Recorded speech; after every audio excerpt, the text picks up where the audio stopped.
किसी समय की बात है, एक प्रसिद्ध संत अपने 3 शिष्यों के साथ यात्रा पर निकले। संत का उद्देश्य अपने शिष्यों को जीवन की गहरी सच्चाइयों से अवगत कराना था। वे सभी एक घने वन से होकर गुजर रहे थे। वन बहुत ही शांत था, केवल पक्षियों की मधुर चहचहाट और पेड़ों की सरसराहट सुनाई दे रही थी। थोड़ी दूर चलने के बाद शिष्यों ने देखा कि एक विशाल सिंह मृत अवस्था में पड़ा हुआ था। उसकी हालत देखकर ऐसा लग रहा था जैसे उसकी मृत्यु हुए कुछ समय हो गया हो। सिंह के शरीर पर चींटियां और अन्य छोटे जीव रेंग रहे थे। पहला शिष्य, जो कि बहुत ही संवेदनशील और दयालु था, तुरंत बोल पड़ा, गुरुजी, यह कितना दुखद है। यह सिंह जंगल का राजा था और आज यह इस स्थिति में पड़ा हुआ है। जीवन कितना अनिश्चित और क्षणभंगुर है। दूसरा शिष्य, जो कि ज्ञान की गहराइयों में रुचि रखता था, सोच में पड़ गया।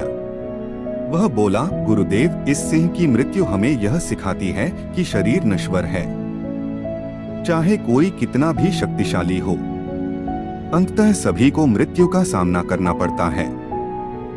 हमें आत्मा की अमरता को समझना चाहिए और इसी के आधार पर अपने जीवन को जीना चाहिए। तीसरा शिष्य, जो कि हमेशा उत्साहित रहता था और हर स्थिति में कुछ सकारात्मक ढूंढता था, सिंह के मृत शरीर की ओर देखकर बोला, गुरुजी, देखें, इस सिंह के दांत कितने सफेद और चमकदार हैं।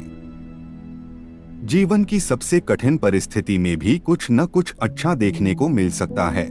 संत मुस्कुराए और अपने शिष्यों की बातों को ध्यान से सुना। फिर उन्होंने कहा, तुम तीनों ने सिंह की मृत्यु से अपने अपने दृष्टिकोण से सीखने की कोशिश की है और ये सभी दृष्टिकोण सही हैं। जीवन में दुख और मृत्यु अपरिहार्य हैं, लेकिन ये हमें जीवन की सच्चाइयों को समझने का अवसर भी देते हैं। संत ने आगे कहा, पहले शिष्य ने जीवन की अनिश्चितता पर ध्यान दिया, जो हमें वर्तमान में जीने की शिक्षा देता है।